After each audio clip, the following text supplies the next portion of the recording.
are you? Right, good to see you. I'm very good, you? What a game of football that was last night. Yeah, wow, Chelsea. I mean, I knew that. I said it in the morning. I knew they'd have an opportunity to get themselves back into the game. They did that, but when you think they've only got a little bit of time left, that's Real Madrid. That's why they're a team for the superstars. I'd just like to say that on yesterday's show, myself and Charlie Austin, we both said that Chelsea wouldn't win, and we both said that Real Madrid would score. Yeah. And with 12 minutes to go, imagine my social media timeline of people going, "Oh, you got that wrong. You got that wrong. You did what you talked about. You got that wrong." And then I just waited, of course, until Real Madrid scored and then scored again. And I was like... I've been stung by that before with you. Because I remember United getting beat one time. I remember I tweeted, "Where's Andy Goldstein at?" And then you came back and it was I think we won as well that game. You did win. And the amount of people that were in my inbox as well. Yeah, always wait till the final whistle. Yeah, I've learned that from now because it's been a couple of times, even during the Everton game, I nearly went to message and went, you know what? Nah. You could have done the Everton game before we even started. I said to you on Friday when we were talking about that was live on talkSPORT, that was the Saturday kickoff, right? Yeah. And we were talking about it, and you said 3-0 to United. Yeah. And I said, tongue-in-cheekily, we'll probably lose that one now. And then... Don't even turn up. Well, we can't talk about that because we can't talk about my side and we can't talk about yours because yours are just as bad at the weekend. Atrocious. Do you know what I always do now? When we get beat, right, and it's annoyingly more often than not, when we get beat, I quickly look at Arsenal. But they got beat as well. Happy days. I'll be okay Wednesday to Friday. We'll come back to Chelsea in just a moment because that's where we're going to begin the show. But just telling you what else we got coming up on today's show between now and 7. A bit later on, we'll look ahead to more live football on talkSPORT. Atletico Madrid take on Man City. Of course, Liverpool take on Benfica. We'll keep you up to date with that one. I mean, Liverpool, they're through, right? They're 3-1 up there at home, so we all expect them to go through. I'm not saying I think Man City are out or through, but I think it's incredibly tough. I think that tie is well and truly alive. You think City are going to go through quite convincingly, though, right? Yeah, I do. Because I get it. Atletico Madrid are going to have to... They'll probably play a certain similar way to they did in the first, but they have to score a goal. So they can't sit back and play 5-5, no one up front. At some stage, you're going to have to come out of their shell a little bit and try and get a goal. And that, I think, will play into Manchester. I don't think they'll do it straight away. I think they'll be quite reserved, let Manchester City dominate possession. But at some stage, you're going to have to come out and get a goal. I think there could be an upset tonight in that tie, but we'll talk about that a bit later on. Well, you never know. We'll also talk about Manchester United, Ten Hag. It looks like that deal is supposedly agreed in principle. They just need a signature on the dotted line. But, you know, we've been expecting that deal to be announced, you know, sooner rather than later. It looks like it's going to happen in the next day or two. We'll be talking about that. We'll be talking about Paul Pogba. Some reports in the papers suggesting that Man United are going to offer him, or even have offered him, £500,000 a week. I can tell you now, categorically, that's not the case. Right? I know people at Old Trafford. I can tell you that United haven't done that, and they're going to let him run it. The only way I can assume that is even in conversation or in a newspaper is because I would guess that the people that got after him, Mino Raiola, have probably gone to someone like PSG and they've gone, well, if you want his signature, United have offered him £500,000 a week, so you're going to have to top that. Try and manoeuvre a deal. My understanding is, without any shadow of a doubt, Pogba's leaving United. Is my understanding. I might be wrong, just from what I know. I think they both need a break from each other anyway. I think so. So we'll talk about that and Ten Hag a bit later on.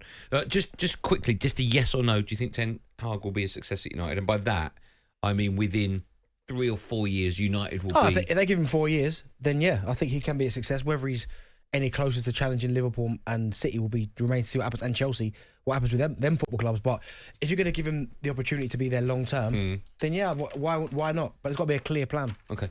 We'll also catch up in today's show with Ian Abrahams, who's out in Lyon ahead of West Ham's game.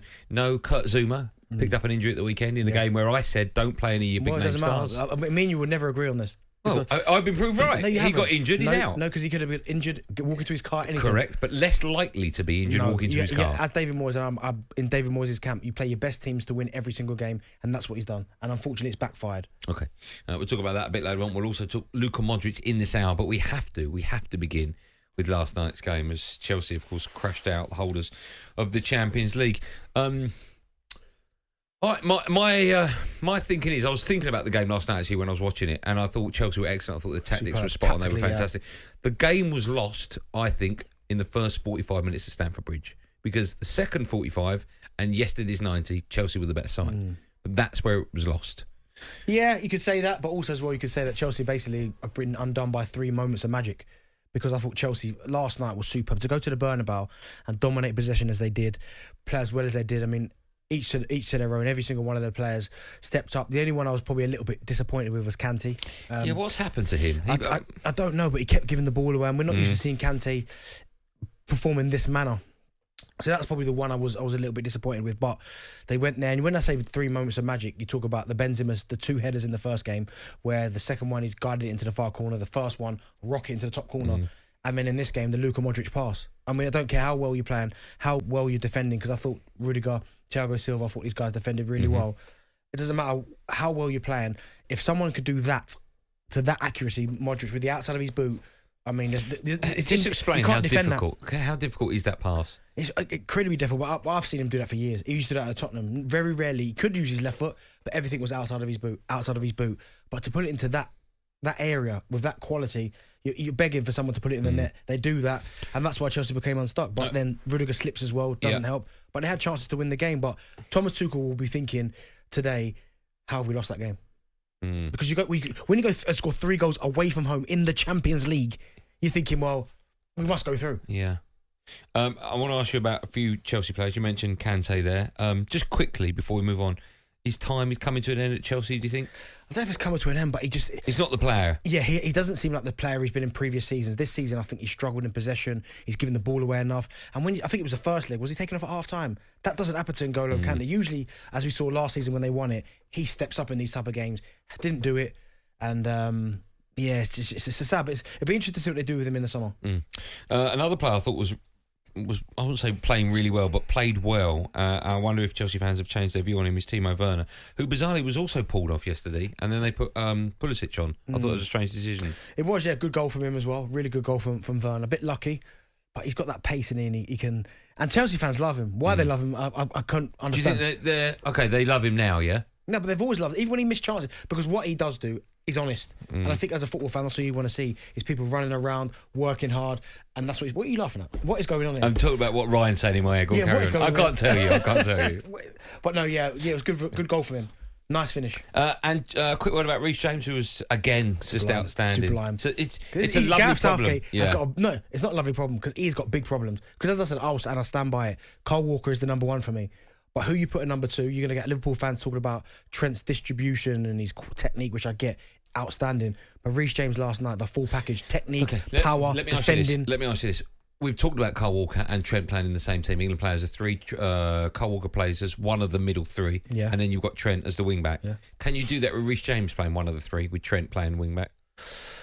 I guess you could maybe potentially. He's good enough to play on the left. We've seen Gareth Southgate maybe put Trippier on the left. I think Reece James could do that, but it's going to be very difficult for Gareth. It's not a difficult decision for Gareth Southgate, but it's an awkward one, because if Reece James is playing as well as he is, Trent's playing well, and Kyle Walker's playing well. As I said, if you're going to play 3 or 4, for me, Kyle Walker would always be in that back line somewhere. Okay. We're going to start the show by talking about Chelsea. Just what did you make of last night's game? Did you feel hard done by? We'll talk about Kante. We haven't even mentioned Loftus-Cheek. I want to get your view on him as well, yeah. Reece James, of course. Timo Werner. There's so much to talk about, Chelsea fans. And just how big now is that semi-final on Sunday for you as well? Lots to talk about. One number to dial. Pick up the phone and get involved. 03717 22 33 44. It's Drive on talkSPORT with We Buy Any Car. Fast track the sale of your car. Sell it in under an hour.